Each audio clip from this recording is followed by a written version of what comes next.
All right, so whenever I start cooking, whether I'm meal prepping or I'm just making a little bit of a lunch, and I've already prepped some of the things, you lay it all out. It's called mise en place, which is French for everything in place, and it's gonna save you some time. I usually play a little bit of music because it obviously makes the process go a little bit easier.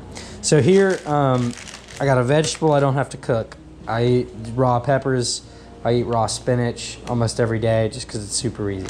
So I'm gonna pull out a vegetable, and I actually probably eat a little bit less vegetables than you might think. Like, you don't need to have a plate this big of vegetables if it's sustainable for you to get a handful of it, and that's great. I've got a can of something, usually, for my lunch. I got a split pea soup, it's really good, black beans, black-eyed peas. This allows me to have a very similar system, but I'm changing it up every day. I think today I'm feeling Mexican, so I'm gonna go black beans. I'm kind of always feeling Mexican. A little bit of a sauce to change it up. Some good sauces. This is great. Frank's Red Hots. All it is like distilled cayenne pepper and vinegar and garlic powder. It's delicious to me. Not everybody likes it. So I'm gonna preheat the air fryer. Air fryer's a little bit messy today. I need to clean it. I'm gonna go as hot as it can go. Pretty much every chance I get, I take the air fryer as hot as it can possibly be. Now I'm all about what's the easiest, fastest way that I can cook and keep the kitchen clean and keep it from chicken getting everywhere. You can see my kitchen is not fully renovated. I got a dog that's just demanding that he go outside. All right, there you go, bud. It is beautiful, so I totally understand it. His food, his kitchen's kind of a mess, but please forgive me. Okay, so chicken. I either get, just the way I buy it matters. I either get the chicken tenderloins because they're really easy, or I get chicken in a vacuum seal bag like this. This is from the health food store. It's a little bit more expensive per pound, but I actually like it for this reason.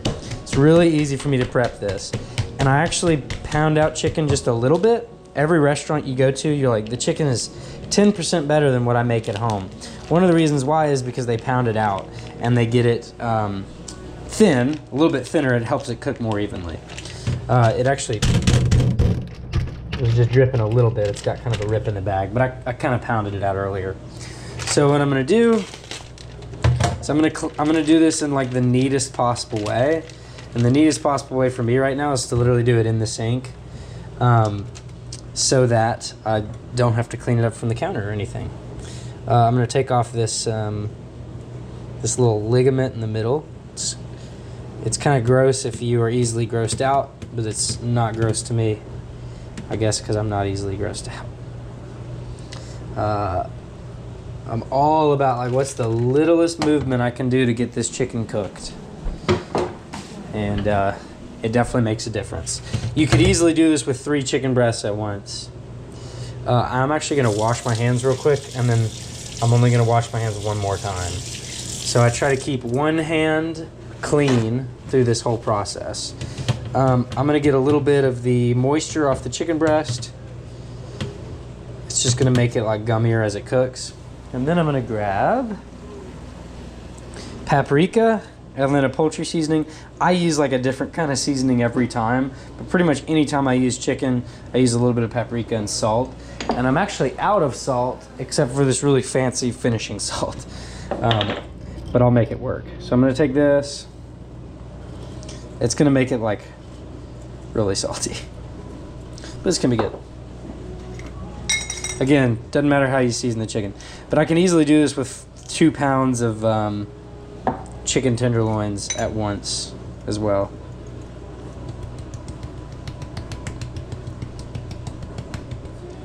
Okay, now I'm gonna use my left hand. And I have the air fryer preheating because it's just gonna let this cook faster. I also like to have my chicken sitting out for at least 30 minutes so that it gets more to room temperature. Chicken cooks more even when it's cooking from room temperature. I did not accomplish it with this one. This one's going in a little bit cold. But one of the reasons why sometimes chicken feels overcooked or dry is because a lot of times we're cooking it from cold. You can see my air fryer basket's a little bit dirty, but you know what? It doesn't really bother me. If it does bother you, I understand. Gonna do the same thing. I've only touched the raw chicken with my left hand, so I've got a free hand to touch my salt and paprika. Incidentally, this poultry seasoning, I think my wife got it from Whole Foods maybe, it's really good. It does a great job of like not burning in the air fryer, but being really, really just flavorful and delicious. All right, okay. Air fryer is preheated. Chicken is seasoned. And then I'll let you know how long I'll leave it in there. I'm probably gonna leave it in there for 6 minutes. Watch this. Now, I just have one hand to clean. I have no mess anywhere else in the kitchen.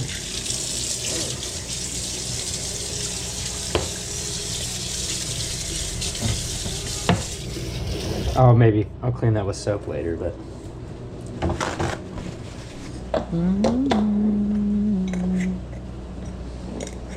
All right. Now I'm gonna decide. Oh, I forgot to put garlic in my chicken. Whatever.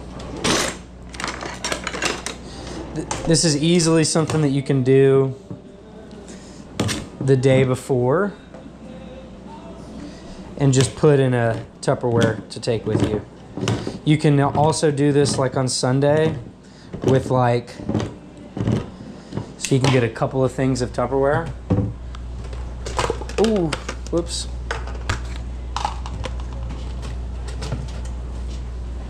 My Tupperware needs a little bit of organizing. Ah, okay. You could easily get 4 of these, do a whole air fryer of chicken, slice them up, put them in here, throw some rice in here, throw some beans in each one, and you've got, it would take you literally the exact amount of time that I'm doing this. Maybe a quarter longer. But I'm just making one right now. You could either use a strainer or I'll just kind of... You want to wash the bean stuff. That's what gives you gas right there.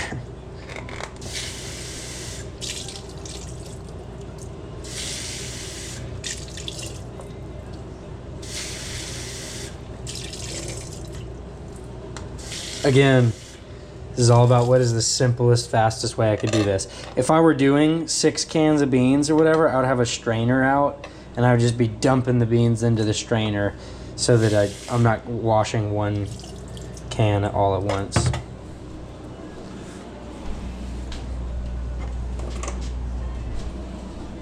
My wife is cleaner than me, but she made a mess cooking this morning.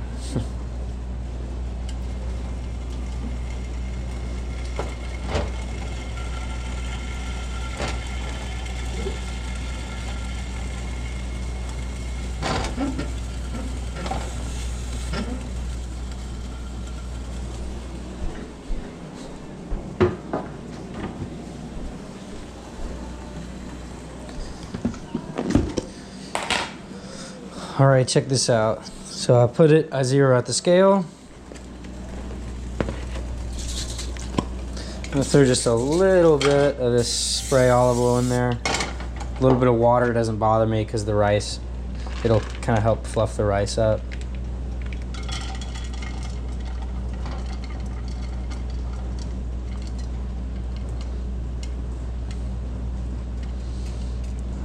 All right, and let's see. 214 grams of rice. We're gonna call it 215 later when we track this. Now beans, I'm just gonna throw in a bunch of beans and then I'm gonna log half of this can because then I'm gonna eat the other half of this can later and I'm just gonna log half again. So it doesn't matter if tomorrow I overestimate a little bit and today I underestimate or vice versa. Because I'm going to get the same result.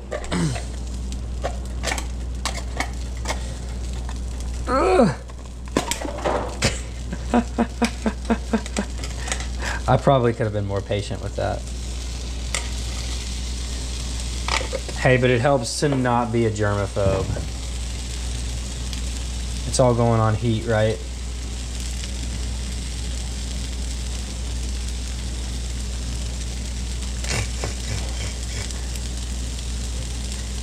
I'm not editing this out. This is going right in there.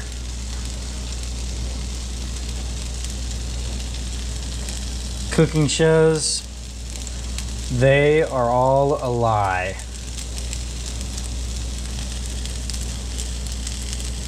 On the last day, when all of their food photographers and the designer studios go away, I'll be sitting here with a GoPro on my chest. Hey, let's do just a touch more paprika because it's flavor. And this is where I'll do some garlic.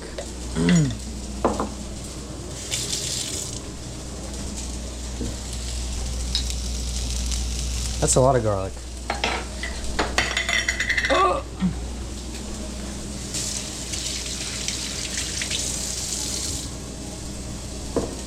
A little bit chaotic today, but life is chaotic.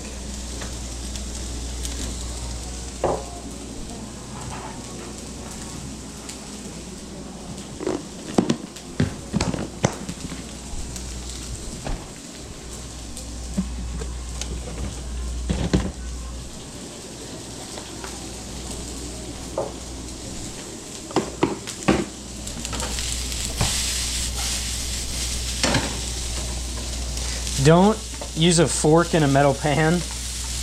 You'll scrape the pan and you'll ruin the non-stick. I'm just not going to touch the bottom of the pan with this.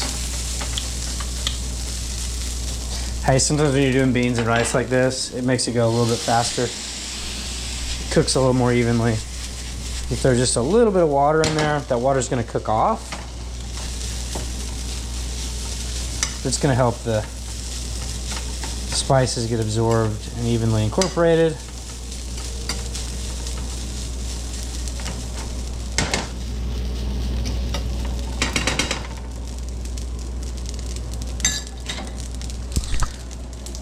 "12 minutes in, not too bad. It probably would have made sense to just make 3 of these at once and save myself some time, but this isn't so bad. I'm gonna put this guy up. I almost always eat out of a bowl like this. Gonna zero out my scale. Put the can opener away. Put these beans away. I'm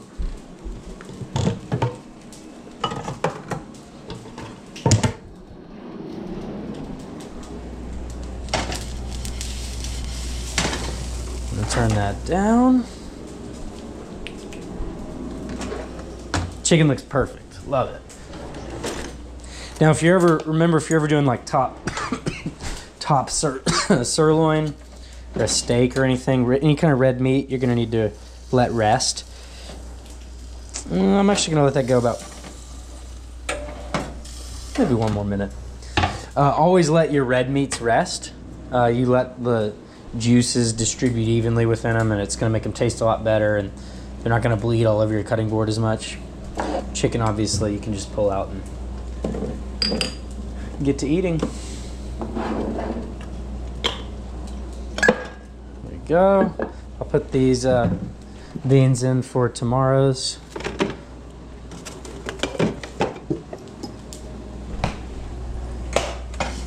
Meal.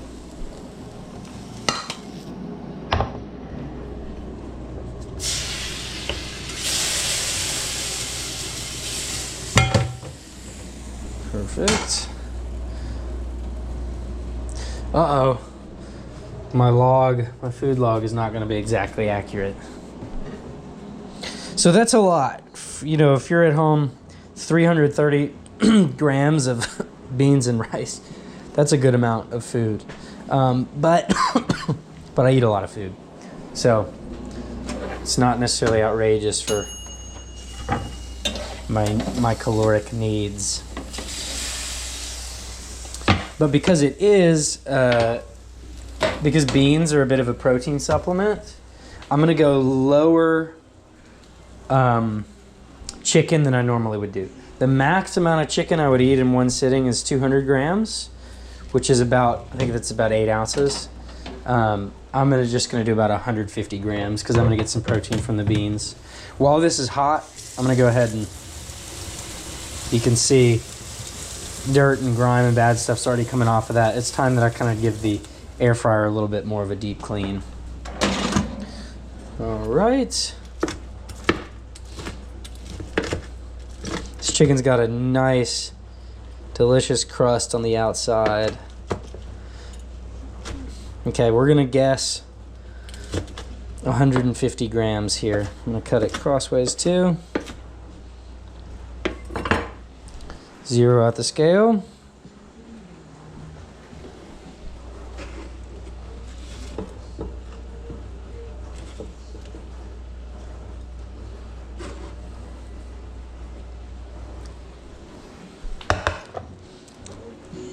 $160. Not bad, I'll eat it. Sounds good to me. All right. Then I could just throw this on it if I want, and that's probably 800 calories right there. That could easily be 2 meals for you at home if you're watching this.